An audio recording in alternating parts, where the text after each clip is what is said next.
Hello friends, know about your medicine channel पे आपका स्वागत है। मैं फार्मासिस्ट मनीष गुप्ता।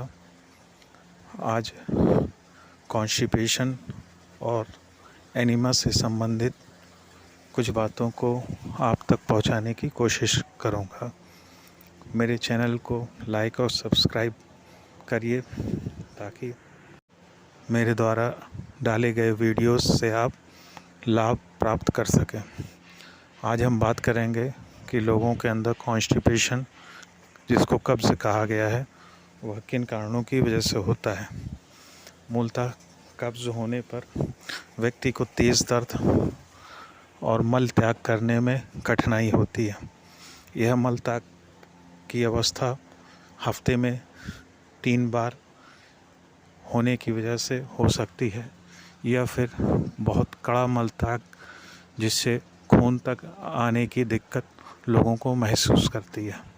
आगे हम इस पर भी बात करेंगे कि कैसे जीवन शैली को में बदलाव करके, दवाइयों का सहारा लेकर और आखिरी विकल्प के रूप में एनीमा को कैसे और किन परिस्थितियों में और कैसे सावधानीपूर्वक इस्तेमाल कर हम कब्ज़ को इमरजेंसी कंडीशन में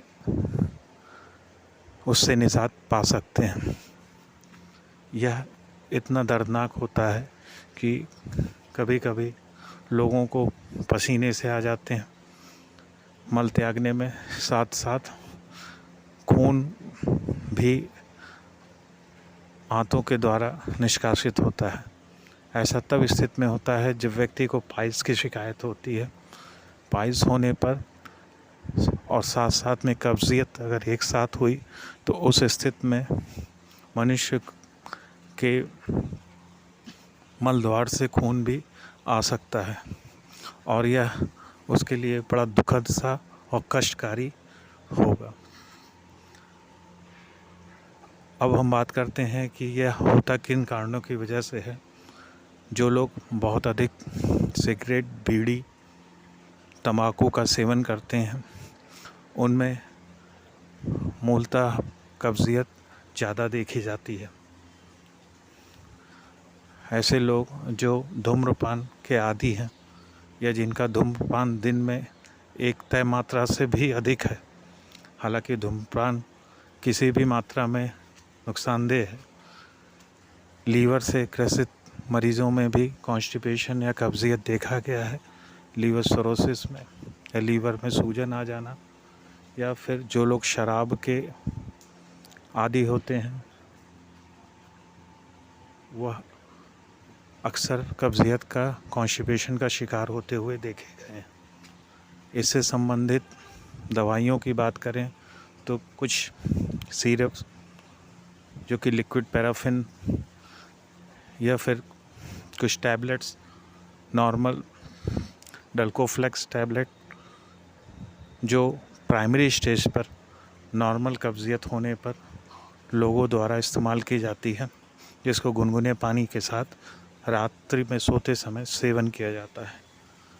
इम्यूनिटी कभी कभी लोगों की कमज़ोर होने की वजह से भी लोगों के अंदर कब्जियत पैदा होती है।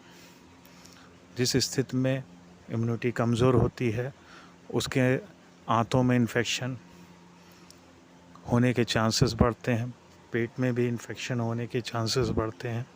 ऐसी स्थितियों में मल से पानी का अवशोषण ज़्यादा होता है, जिसकी वजह से वो सूख जाता है और आंतों में एक कड़ापन ला देता है। यह सारी प्रक्रिया बड़ी आंत में होती है और यह बट होल तक पहुँचते पहुँचते कड़ा पड़ जाता है, जिसके कारण मल त्यागने में दिक्कत व्यक्ति को महसूस होती है।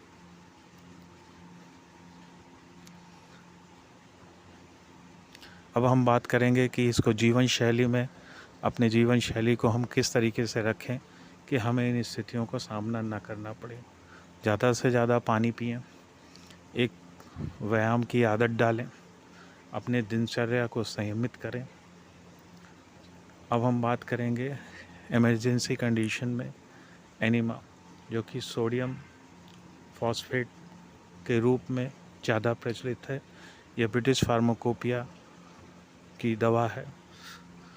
साथ ही साथ यह एक पाउच में उपलब्ध होती है, जिसके ऊपर एक नोज़ल स्थित होता है और इसी नोज़ल से लिक्विड को बड़ी आंतों के अंदर डाला जाता है।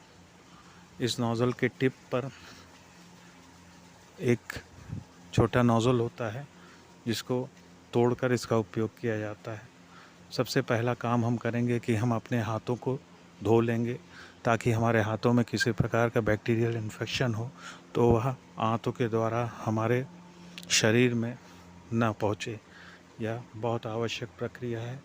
इसके बाद उस ट्यूब पर, नोज़ल पर हम किसी तरल पदार्थ को, जैसे जेली हो गया या फिर लिग्नोकेन का इस्तेमाल करेंगे, जिससे दर्द का एहसास कम सा रहेगा।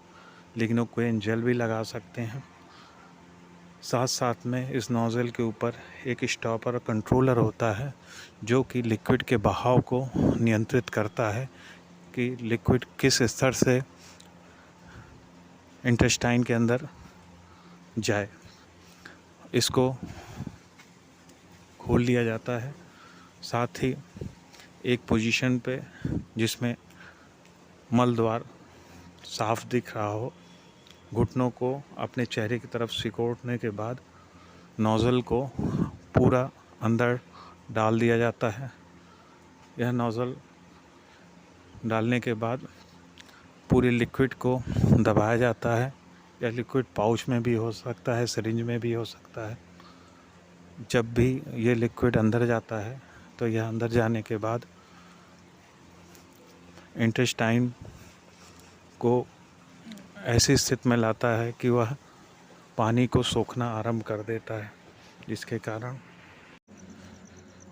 कारण यह पानी मल में अवशोषित करना आरंभ कर देता है और मल ढीला पड़ने लगता है तथा उसके अंदर सॉफ्टनेस आ जाती है और वह मल धीरे धीरे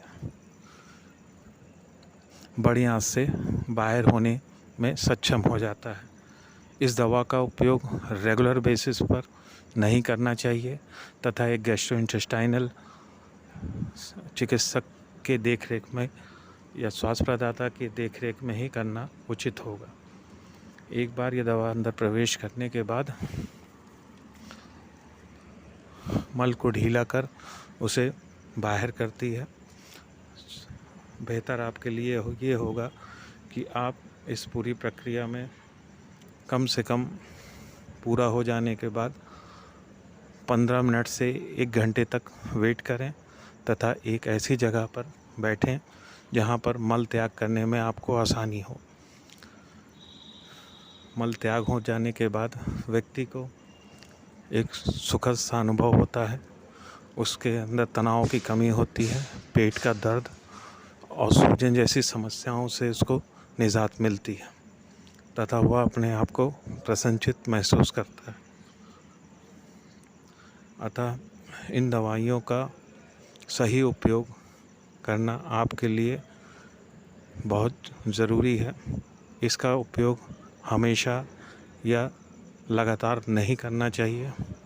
यह स्थिति पर निर्भर करता है कि आपको कब और किन परिस्थितियों में इस एनिमा को लेना है।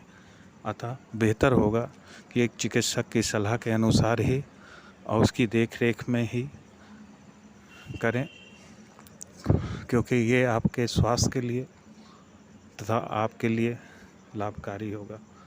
मेरे चैनल को लाइक और सब्सक्राइब करें ताकि मैं और मेडिसिन्स के ऊपर जो भी वीडियो अपलोड करता हूँ वह आप तक पहुँच सके। आप लोगों का बहुत बहुत धन्यवाद। आगे भी मैं इस संदर्भ में टैबलेट्स और सिरप कब्ज़ से संबंधित अपलोड करता रहूँगा।